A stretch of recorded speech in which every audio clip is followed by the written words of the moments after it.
I'm Drew Marine, and here's the latest update from Fox 12.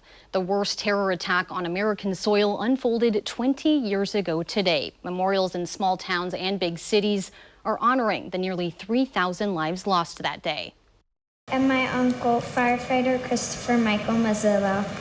I know you're with us every day watching over us, and even though I never met you in person, I still miss you a lot. In New York City at Ground Zero, victims' family members read off the names of their loved ones, a tradition that returned after being put on pause last year because of the pandemic. Moments of silence were observed at the times each plane hit the towers, the Pentagon, and the field in Shanksville, Pennsylvania, along with the times both towers fell. President Biden and former Presidents Obama and Clinton were in attendance. Former President Trump paid a visit to New York City police officers and firefighters. And former President Bush spoke in Pennsylvania. At the Pentagon, leaders talked about a promise to defend our nation.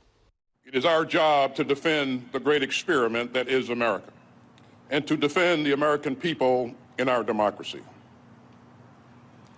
even when it's hard, especially when it's hard. President Biden also made stops in Pennsylvania and the Pentagon. At Ground Zero, families of the victims had the memorial to themselves after the morning ceremony before it opened to the public. Back here at home, the Portland Firefighters Association and Portland Fire and Rescue honored those who lost their lives on September 11th with a ceremony downtown. Fox 12's Bridget Chavez shares with us the story of the firefighters who went to New York to help at Ground Zero.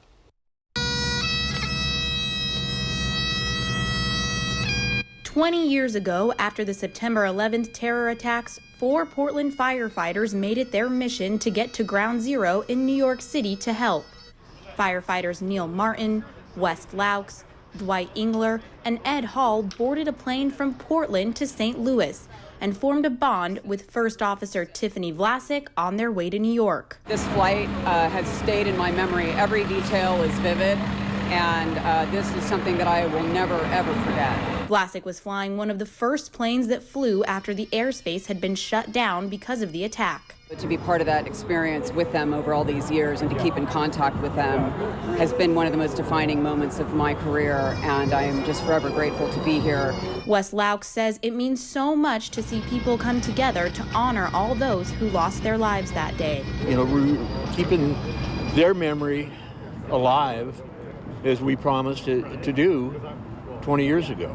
It's never forget, and we won't, as firefighters will never forget. This day is not about me, it is about them, it is about the 343 firefighters that lost their lives and the 2,977 people that lost their lives that day in this country. Bridget Chavez, Fox 12 Oregon. Portland police say they're looking for a driver who hit and killed someone, then drove off. They say just after 4:30 this morning, officers went to a call of a person down in the traffic lanes of Southeast Cesar Chavez Boulevard near Southeast Clinton Street. When first responders arrived, they found the victim dead. Investigators think the person was walking in or near a marked crosswalk at the time they were hit. If you know anything about this crash, you're asked to call police. A huge win for the Oregon Ducks football team. The 12th ranked Ducks took down number 3 Ohio State for a major update on the road. They beat the Buckeyes 35-28, never trailing the whole game. It's Oregon's first road victory against a top 5 opponent in 10 years. The Ducks will be in Eugene to take on the Stony Brook Seawolves next Saturday at 4:30. Now here's a meteorologist, Jeff Bergeron, with a look at your forecast. It turned out to be a great start to the weekend across the Pacific Northwest, and many of us actually saw good air quality thanks to onshore flow and the showers that we dealt with across parts of the state on Friday. Now let's talk about what's going on in the upper levels of the atmosphere. High pressure is now building well to our southeast, and we just have weak high pressure building in over the Pacific Northwest. That's what brought temperatures back into the upper 70s to near 80 degrees today.